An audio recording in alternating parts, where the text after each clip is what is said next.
Hi guys, Pete here, Lift Academy TV. As promised, we've got Steven here from Big Daddy PR, who's going to be talking all things social media. So, firstly, Steven, how does it feel to be my first? Do you know what, it's quite cool actually. I don't know about being the first, but it's good to be here. Excellent. Yeah. So what we're going to do, today is just going to be geared towards trying to get you to understand, as a potential PT or an already PT or a current PT, social media, where people are going wrong, where they're going right, and what you can basically do to try and get your game as strong as possible. So I'm going to let Steven introduce himself, explain what he does and why. Cool. My name's Steven Thompson. I am a social media entrepreneur, I think they call it these days. I own a social media agency called Big Daddy PR. What we do is we manage people's social media. So we currently work with small and medium-sized businesses, working into brands and corporates at the moment, which is a real growing place, and it's really quite a significant place for PT, especially with that growing that personal brand. But history about myself is I've been in business 4 years now. My first ever client was a PT, a chap called Ollie Matthews, and we helped him build his personal brand, got him out of his Monday to Friday 9 to 5 job, if you like. His first campaign was a campaign over Christmas, which we supported him on and built his, got him 10 new clients within 12 days, which was a great success.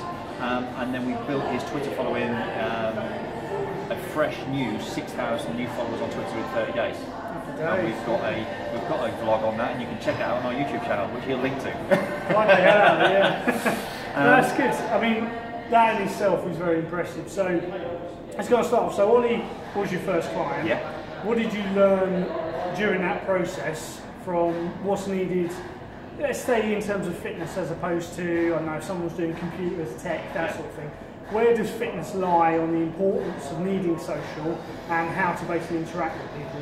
I think if your business isn't on social and you're a PT, then you haven't got business, if I'm completely honest. What you need to do as a PT, and you need to do in most businesses, is you need to do something different. What we did with Ollie was, the first campaign, he had a presence of about 5,500 followers on Twitter, and that's where we put a lot of the campaign through. It was mainly on Twitter, and this was nearly 4 years ago. So although Twitter's not the place it was, there's still a lot of value in it. And in the audiences that I'm seeing, it is predominantly a male audience. But that's, I suppose, because I'm working in a lot of male-dominated areas at the moment. You know, women are still have a good place on there. You need to do something different. What we did with Ollie was we had a target. And the way we did it wasn't the fact that he had something different, because at the time he was a PT. He was just a PT, and that's not saying just, and it wasn't being rude. What we did was we made our campaign different, and we caused a bit of chaos on Twitter. So in the month leading up to Christmas, that's when we did this campaign. Okay? And 10 days before Christmas, we launched a campaign which was pretty much just a Boxing Day sale. But we were really ramping it up that we have something fantastic coming, and we're going to tell you in 5 more sleeps, in 3 more sleeps. I did that build down to Santa, and I was talking actually about an hour ago to a client at Radio Norwich about this. And the way we did it was that we weren't worried about Christmas. We were worried about Boxing Day. That's when the sale was going. People, because we jumped onto the Santa Claus thing, everyone thought that we had our days wrong. Everyone loves to hate you on social media, and that is a fear that people need to get over. Otherwise, you just won't do social media. So what we found was that we really got into the banter. That we really, let's play with the haters. Let's have some fun with it. So what we did was, we just teased things out. We've got something far more important going than Christmas. Check this out. And we did a little teaser to an image or a short video, anything like that, around the industry. And then bang, Boxing Day, 7 AM, every 20 minutes, tweet. It's this, it's this, it's this. And then Ollie got onto that and started engaging. And that is another really important thing. You need to engage in social media. So many people, and I'll tell everyone here now, so many people will get on their social, post something on Facebook, post something on Twitter, put a nice image, and then they think that's it. And the most important part of your social is engaging. It has to be. So what we did was we ran that program. The idea was the target was 10 new clients, and we had in our minds that we would run that for 5 weeks up until the end of January. In 9 days, we had 9 clients. We got 1 a day for 9 days. And then we had a little bit of a wobble, because New Year kicked in and everyone was getting drunk. And then on day 12 we got our 10th client, and then we stopped the campaign. Because you've got to give value to your audience as well. You can't be greedy. No. Now, a few years on, I do know that Ollie took a few others on, not because he was greedy, but actually the tail end of that, people wanted a service. So if people want it, and it's there, and then why not? So I think he got up to about 16 new clients in the end, but the drive for that campaign literally lasted 12 days. Then what we did was, we used the social media presence that Ollie had built up, all this massive hype of activity. And what we did was, we asked his new clients if they would just do one positive tweet a day. If it wasn't positive, then don't do anything. But we would like one positive tweet about the relationship that he'd built up with them, the service he was giving, and the benefits they were getting out of getting fit in January. They did that. All 10 clients did that. So what they did was, that's 10 tweets. Ollie retweeted with a comment and some gratitude. You've got to be really grateful in your social. Don't think that people are going to love. Genuinely grateful. Yes, genuinely grateful. Not just people are going to, post some content and do a like. Engage with the audience again. It's that engagement. So there's 10 tweets. Ollie retweeted and comment. That's 20 tweets. Then we came in as the PR company supporting Ollie, and we thanked them and engaged with them. There's 30 tweets. Then me myself. There's 40 tweets. And then the audience and the community that Ollie was building up, we would knock out about, from that process, each one of those tweets was getting retweeted about 10 times a day. Well, that's 100 tweets. How much did you pay for that? Exactly. 100 tweets a day. So by the end of January, Ollie had increased his Twitter following by 6,000 a year. Fantastic. And there was no money, there was no bought or paid for stuff. We just engaged with them and got people to talk about the positive stuff he's doing for people. It wasn't about how great he was or blowing smoke out his arms. It was literally about, this is the benefit we're getting through what this guy's putting into me. Shows genuine content, doesn't it? Genuine content. So I've got a bit of a term like vanilla Adams, because I find a lot vanilla Adams. And that's what I term people as in companies. Because I sometimes get a bit in trouble with the team when I'm posting stuff, because I like that genuine, I like that personable, here's who I am, here's a personality. And so often, I don't know whether it's just me, but fitness is horrendous for copycatting, generic, same old, boring stuff that can go on. And it's nice when people actually go, do you know what, I'm actually going to genuinely put something out that's going to be of interest. So, I mean, that's a really good example. So how do you sit there and go, right, how can we be original? How can we make something that's actually beneficial? Is there a process? Is there a funnel? How do you sit there and go, right, how can I get this client original, likeable, get the genuine content across? Document, don't create. We've all got a journey, You and me are similar, but very different people. Okay? And there's people out in the social media world and in my demographic where I live in Norwich, where people don't like the way I do things, but that's really good because I don't have to waste my time marketing to them. So I am me. I do, but there's a lot of buzzwords that are about like genuine and authentic and grateful and this and the other, and a lot of people really diss them and hate them. I think they're really valuable, and so I'm really pleased that I think they're valuable. Okay, I'm quite down with my roots. And if people have got too much time to waste worrying about the way other people deem themselves or say about themselves, well then they're just wasting time. So you need to deliver value, you need to document over creating, because if you document your journey, it's far more interesting. Why is reality TV such a success? Because you get to see people in the raw. It's not Kim Kardashian with 10 million filters and Facetune to make your picture look nice. It's just real and raw.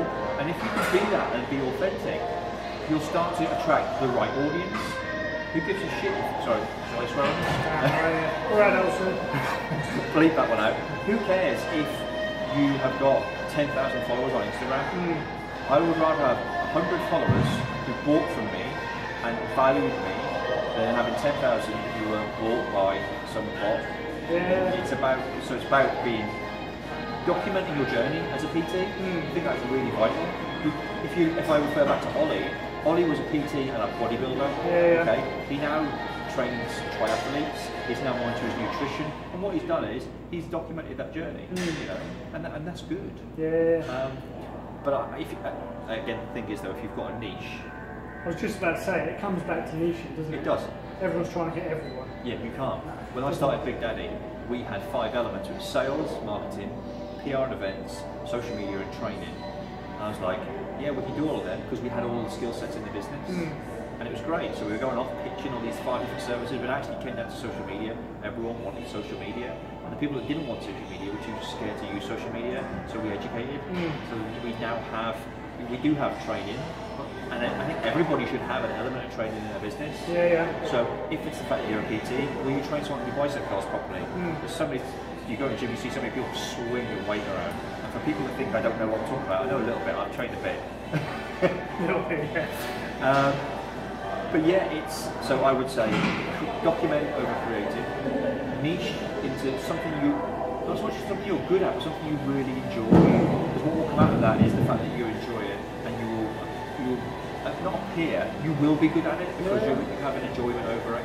So yeah, and that's the way I would direct my focus. It really is. It makes sense because, as we know, you and I know, people are attracted to people that are like them.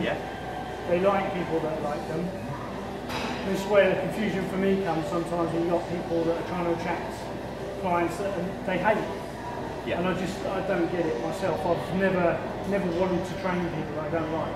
And I think it touches on some good points. You've got to have a clear picture of who you are, what you do, and why you do it. And those fundamentals get forgotten so much. I think it's insta-famous. Just trying to basically please everyone, it doesn't work. You can't. Never. Is there, so let's look at all the social media platforms. Some of them I really don't get on with. Twitter, I would love to get on. It just moves so fast for me. It does. And I'm not used to using it. I reckon a tweet will last about 20 minutes. So you think of how many 20 minutes, you've got 3 an hour out. That's epic. So you need to then be scheduling content if that's your drive. And you need to see, when can you put it out? Does it go out at 7 o'clock in the morning? Does it go out at 10 o'clock at night? So yeah. So if we've got the social media platform Premier League. Okay, so in terms of engagement, what hits 1, 2, and 3? In your niche? Just fitness. Okay, in fitness. For me, I would suggest you have. I would go for 4, not 3. Facebook, Instagram, Twitter. Because that's my baby, and I see the value in it, and I've evidence it works, so that's why I'm backing that up. And then YouTube. Which is often forgotten as a social media. It is. And you don't have to use YouTube to build a massive channel, and you don't have to use it to think that you're going to get loads and loads of hits and followers on it. You can just use it as a library for your content, and then direct people across from other platforms. Now, that's not maybe a perfect scenario, but you need a library to put your videos somewhere. You need it to be found. If you had different channels, so you've got you've got your TV channel, if you've got your short video channel, if it's like, I'm going to do 30-second videos on how to do perfect exercise, then great. I'm going to do 30-second video on a review of a supplement, and then I'm going to do a 1-minute video on whatever else might be. And literally be the BBC. So you got, we are the BBC as a PT, the BBC PT, then you've got BBC 1 is this, BBC 2 is this, 3, whatever it might be, and build your channels. Because then it's easy for people to see on YouTube, it's easy for people to find, and they know that if they see one video, just know you've got a few more there as well. And then there's longer time on YouTube, longer views, more views, they might share something, they might find something on there that resonates with them, I might share someone that they've been talking to about the previous week. Twitter, because that is the easiest way to find someone. If I want to find someone, I go straight to Twitter. So, and if it's just pop in someone's name, you pop in a subject. So when I was at Radio Norwich, I needed a way to sell radio when I first joined. So literally, dropped into Twitter, search bar, Norwich, business. Dropped in, saw the conversations, found out what the Twitter chat was, Norfolk Hour, right, when's that on? Fine. Drop into conversations, give them value, don't sell to them, just talk to them, have a conversation. Next thing you know, you're waiting for a coffee, Once you're invited for a coffee, you invite back for another coffee, and then you pitch your business. Twitter's about showing up, isn't it? It is. It's showing up and it's being consistent with it. Instagram is a cracking platform. It's good for engagement. There's a lot of engagement on there. Instagram DM is the place to go to do your messaging. It really is. I've got a question for you. Okay. Instagram, how much of that is genuine likes and comments, and how much is automation? Because some of the times, stuff I've got on there, I'm like, who talks like that? Yeah. There's just some weird comments coming up. What you'll find is there are bots out there who are doing automation. They go for likes, they go for comments, because what they want is they want, if the bot might be programmed to like 3 posts and comment on 5. Therefore, they've shown some interaction. They want you to come back and follow them. Yeah. They want that. Don't do it. Just I cannot tell you what the averages or the ratios are. What I tend to do is I reply to every comment on every Instagram post, because that way you can see you build up the engagement, you build up that relationship, and then you weed out the bots. The bots ain't going to reply. Yeah, exactly. So you go, right, okay, they've not replied, that's fine. Let's go look at their account. Take 30 seconds out of my day. Their account's crap. They've got one post about Facebook or Twitter likes or Instagram likes or whatever it might be, and they're not following anyone. Okay. What? Because they're a waste of your time. It is a massive but Instagram is a great platform. You know, you've got short form video, you've got quality images, you've got a carousel of images, now you can have 10 on one post. You've got, I think, about 800 characters for some copy. It's a great platform, and it's cool and hip. It's it's bang on trend. It is. That's why we use it. Going back to YouTube as well, I don't think people realise the power of having videos ready and how much you can then use them. So for this video, for example, I'm not just going to use it for a video.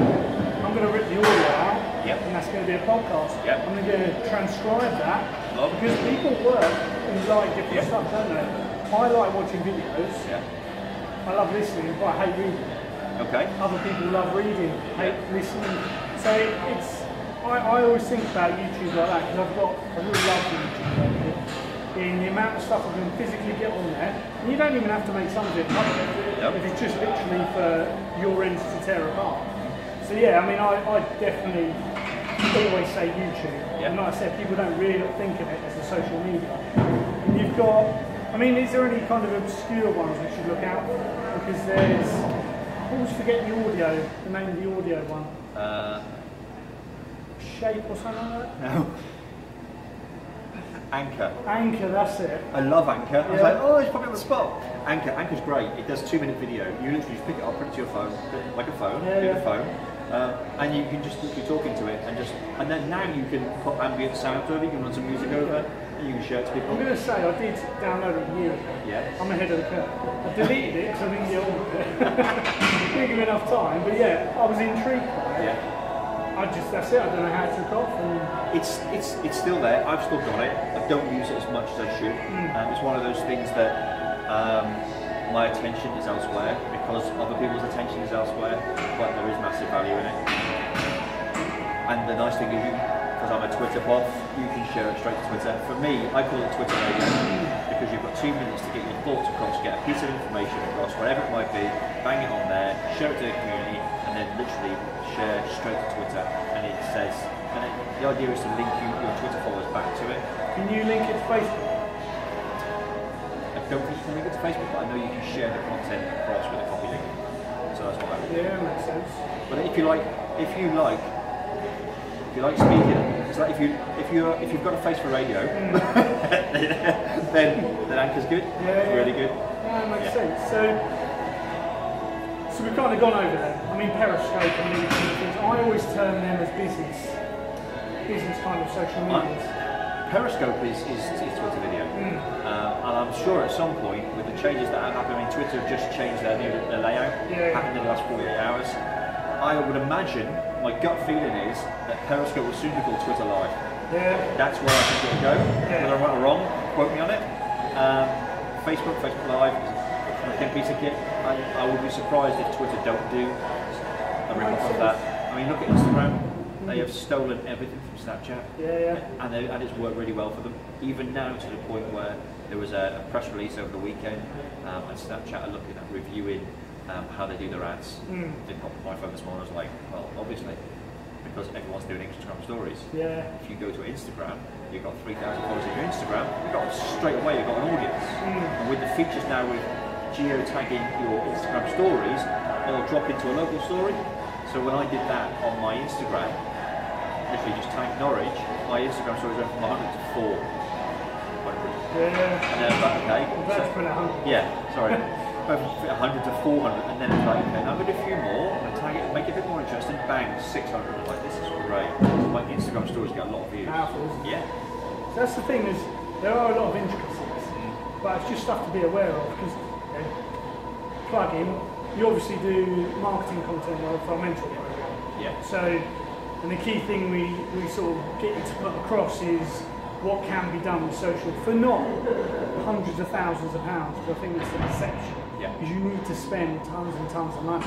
And as you said, value, showing up, being genuine, and actually having something to say. Those are the key things. So, kind of bring it sort of to an end. So you're a new PT, you're coming into the game. What are you going to do for your first 2 months? I would get my phone, video as much as I could. I would probably pull in an app like Clips. So if you run an Apple, there's an Apple Clips, and you can literally take a clip of your video. You can run some words over it. You can make it look nice. Okay. Or simply grab your phone and Facebook live your day. You know, so storytelling. Social media is about storytelling. It's about engaging people on an emotional level. It's about giving people that value, showing them behind the scenes. That's why the likes of Big Brother is still going, nearly 20 years on or whatever it is now, and it's documenting what we're doing. Okay? Don't ever be afraid that you're putting too much out. You'll only be putting too much out if it's crap. And you're only putting too much out if somehow someone is only looking at your profile, because your 2 videos a day in the vast. The thing is, Pete, people will only complain about you putting too much out if it's rubbish. No one's ever going to complain about good content. But it'll always be relevant to someone. So as long as you're putting good quality, and I wouldn't literally, if I was in here today and I was training a client, I'd go through Instagram stories, pick my phone, right, this is the client, for permission, we're going to go through these 3 exercises, and I'm going to take you through some really perfect form, so that you can then replicate what we're doing in here. Right, barbell curls, dumbbell curls, creature curls, bang, bang, bang, and then literally client in a heap. Because it's what they've got out of it. Show them that. If it's a matter of, we're going to do legs today, right, we're going to take you through some safety features for squats. So literally, you know, how your feet should go, parallel, shoulder width apart, what way to have, this, that, and the other, use a squat rack, whatever it might be, take them through some, document how you do it with the client. Show your value, be valuable, and don't be afraid of giving your IP away. Give away. There's a business called Real Fit, it's doing this quite well. Literally, give some value away, give it for free. Because that way you can then build upon that. They may then say, okay, the next piece is, here's a 2-minute video. If you want to see the rest of the workout, it's 40 minutes long, so we did this, this, and this. Check that out on YouTube. There's a link, bang. And from the YouTube video, there's a call to action for your, whatever it might be. And also, nothing is new. No, it's not. It's all been copied. Even every piece of marketing in the world has been copied. It's just that people do it better than other people. And they think a little bit out of the box, a bit more creative. And you find the people who do it well are the people who really enjoy it. Definitely. Lovely. I'm just going to kind of finish on that point as well. You'll agree. Will I? If you're, hopefully, if you're looking, if you're already a PT, you haven't done the course, you're looking to do social media. I understand you might look at other accounts and think, oh God, they're doing great stuff. Just remember, social media is a highlight reel. It's the best stuff. That's all people put on there. So don't ever think your stuff isn't good enough to go on there. You're going to have relevance to someone, and you've just got to be authentic through your medium, your social media. That's the important thing to remember. It is all about you. It's not about comparing yourself to someone else, because that's irrelevant. That client that you want might not be looking at them. That's irrelevant. Just have your personality come through and build it around what you like and what you enjoy doing.